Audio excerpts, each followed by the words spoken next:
ketika seorang manusia telah wafat dan dimasukkan ke dalam kubur, maka disinilah awal mula kebahagiaan ataupun kesengsaraan seorang hamba tersebut. 7 langkah perginya orang-orang yang telah mengantarkan dan menguburkan jenazah kita. Maka malaikat alam kubur akan datang dan memberikan pertanyaannya yang demi Allah, pertanyaan itu amat sulit untuk kita jawab kecuali dengan pertolongan Allah. Lantas, apa saja pertanyaan itu? Bagaimana caranya agar kita bisa menjawab semua pertanyaan itu? Dan apa akibatnya jika kita tidak bisa menjawab pertanyaan itu? Tonton video ini sampai selesai untuk lebih jelasnya. Dan insya Allah, di video ini juga saya akan berikan sebuah doa agar kita terhindar dari fitnah kubur, azab kubur. Bismillahirrahmanirrahim.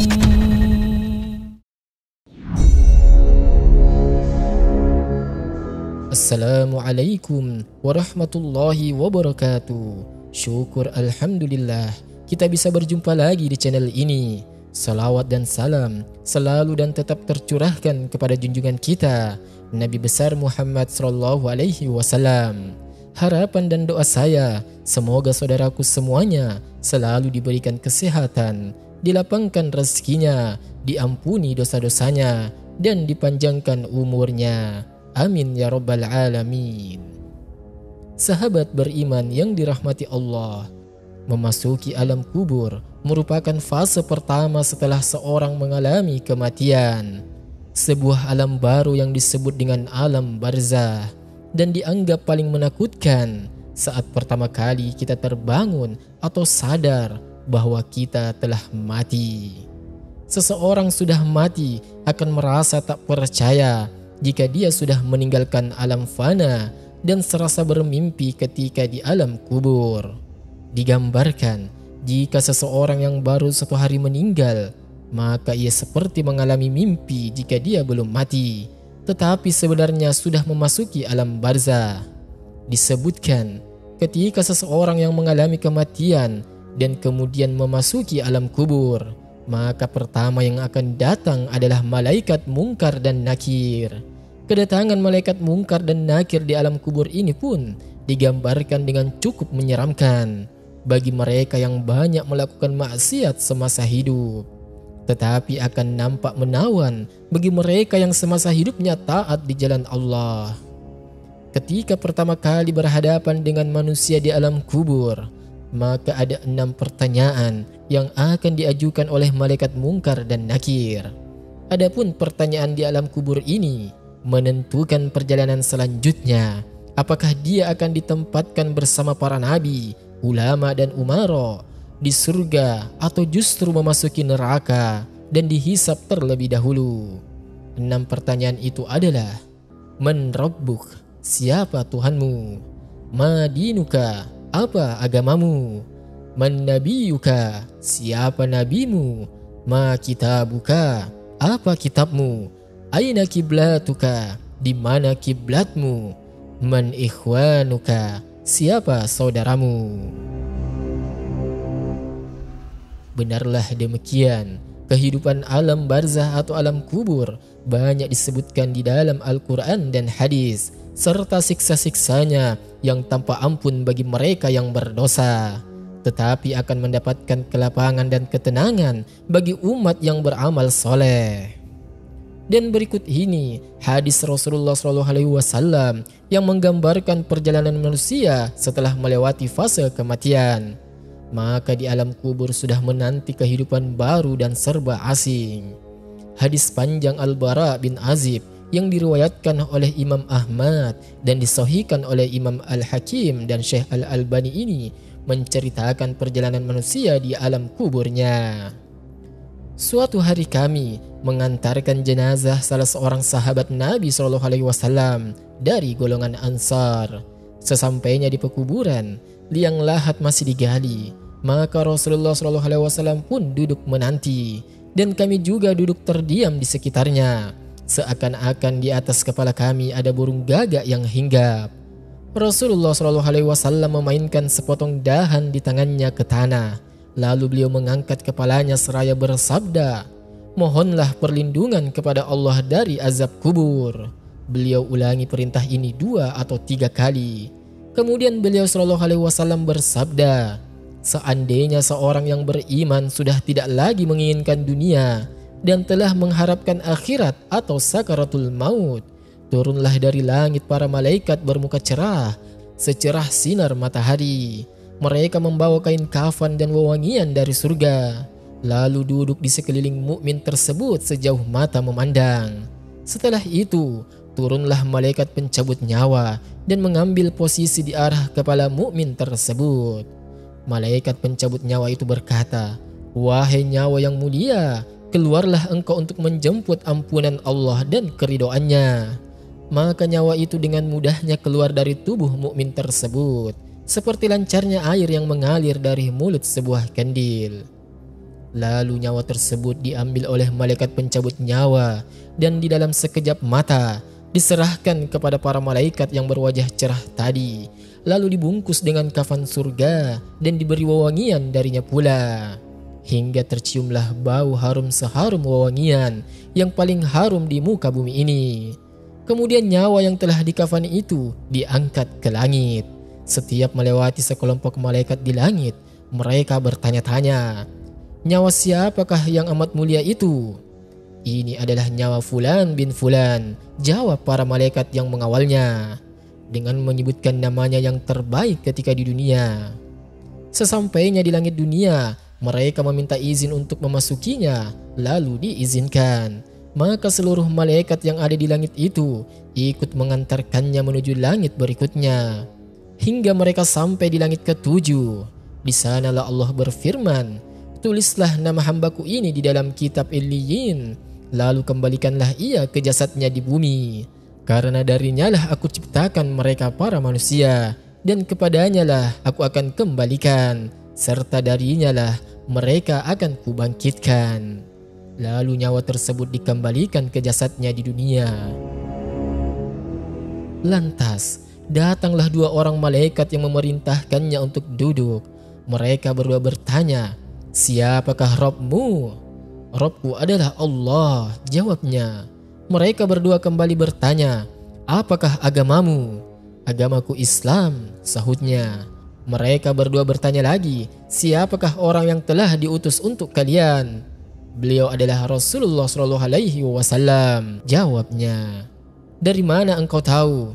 tanya mereka berdua. 'Aku membaca Al-Quran, lalu aku mengimaninya dan mempercayainya.'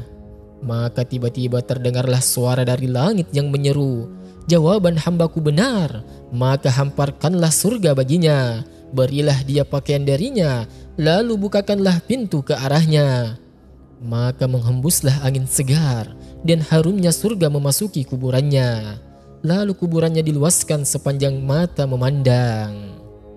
Saat itu datanglah seorang pemuda asing yang amat tampan, memakai pakaian yang sangat indah dan berbau harum sekali, seraya berkata, 'Bergembiralah, inilah hari yang telah dijanjikan dahulu bagimu.' Mukmin tadi bertanya, 'Siapakah engkau?' 'Wajahmu menandakan kebaikan.' 'Aku adalah amal solehmu,' jawabnya. Si mukmin tadi pun berkata, 'Wahai Rabbku, segerakanlah datangnya hari kiamat, karena aku ingin bertemu dengan keluargaku dan hartaku.' Ma'asyiral muslimin yang dimuliakan Allah, adapun orang kafir, di saat dia dalam keadaan tidak mengharapkan akhirat dan masih menginginkan keindahan duniawi, turunlah dari langit malaikat yang bermuka hitam sambil membawa kain mori kasar. Lalu mereka duduk di sekelilingnya. Saat itu turunlah malaikat pencabut nyawa dan duduk di arah kepalanya seraya berkata, 'Wahai nyawa yang hina, keluarlah dan jemputlah kemurkaan dan kemarahan Allah.' Maka nyawa orang kafir tadi berlarian di sekujur tubuhnya. Maka malaikat pencabut nyawa tadi mencabut nyawa tersebut dengan paksa, sebagaimana seseorang yang menarik besi beruji yang menempel di kapas yang basah. Begitulah nyawa tersebut sudah berada di tangan malaikat pencabut nyawa, Sekejap mata diambil oleh para malaikat yang bermuka hitam yang ada di sekelilingnya. Lalu nyawa tadi segera dibungkus dengan kain mori kasar. Maka tiba-tiba terciumlah bau busuk sebusuk bangkai yang paling busuk di muka bumi ini. Lalu nyawa tadi dibawa ke langit. Setiap mereka melewati segerombolan malaikat, mereka selalu ditanya, "Nyawa siapakah yang amat hina ini?" "Ini adalah nyawa Fulan bin Fulan," jawab mereka dengan namanya yang terburuk ketika di dunia. Sesampainya di langit dunia, mereka meminta izin untuk memasukinya, namun tidak diizinkan. Rasulullah SAW membacakan firman Allah Subhanahu wa Ta'ala, "Tidak akan dibukakan bagi mereka orang-orang kafir pintu-pintu langit, dan mereka tidak akan masuk surga sampai seandainya unta bisa memasuki lubang jarum sekalipun."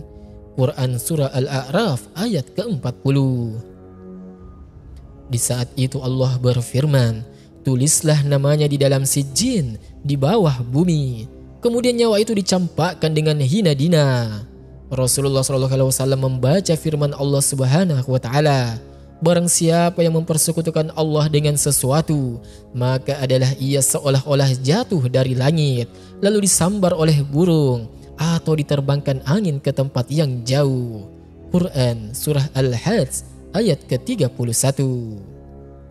Kemudian nyawa tadi dikembalikan ke jasadnya, hingga datanglah dua orang malaikat yang mendudukkannya seraya bertanya, "Siapakah Rabbmu?" "Aku tidak tahu," jawabnya.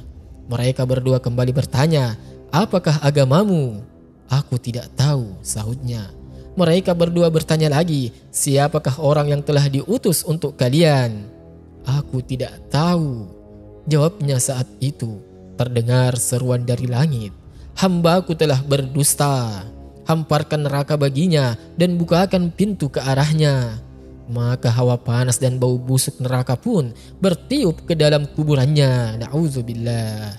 Lalu kuburannya disempitkan oleh Allah hingga tulang belulangnya.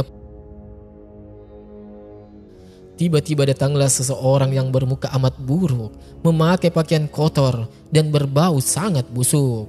Seraya berkata, "Aku datang membawa kabar buruk untukmu. Hari ini adalah hari yang telah dijanjikan bagimu." Orang kafir itu seraya bertanya, "Siapakah engkau?" Wajahmu menandakan kesialan. "Aku adalah dosa-dosamu," jawabnya. "Wahai Robku, janganlah engkau datangkan hari kiamat," seru orang kafir tadi. Hadis riwayat Ahmad dalam Al-Musnad dan disahihkan oleh Al-Hakim di dalam Al-Mustadrak dan Al-Albani di dalam kitab Ahkamul Janaiz. Sahabat beriman yang dirahmati Allah, itulah gambaran bagaimana kondisi seseorang yang sudah berada di alam kubur. Semua akan ditentukan lewat amal dan perbuatannya semasa hidup di dunia. Tentunya hal ini menjadi pelajaran bagi kita semua agar menjalankan perintah Allah dan menjauhi segala larangannya. Lantas, bagaimana dan apa yang harus kita lakukan untuk menghadapi kematian? Maka, perbanyaklah amal ibadah. Bahkan, agar terbebas dari siksa alam kubur dan bisa menjawab 6 pertanyaan itu, selain menjalankan semua perintah dan menjauhi larangan Allah, maka kita harus tetap memanjatkan doa. Dan berikut ini doa agar terlepas dari siksa alam kubur sebagaimana yang diajarkan oleh Rasulullah SAW. "Allahumma inni a'udzubika min azabil qabr wa min azabin nar wa min fitnatil mahya wal mamat wa min fitnatil masihid dajjal." Ya Allah, aku berlindung kepadamu dari azab kubur, azab neraka, cobaan hidup dan mati, dan fitnah dajjal yang terhapus dari rahmat Allah. Amin ya rabbal alamin. Wallahu alam bisawab. Demikian yang bisa saya bagikan dan semoga bermanfaat untuk kita semua.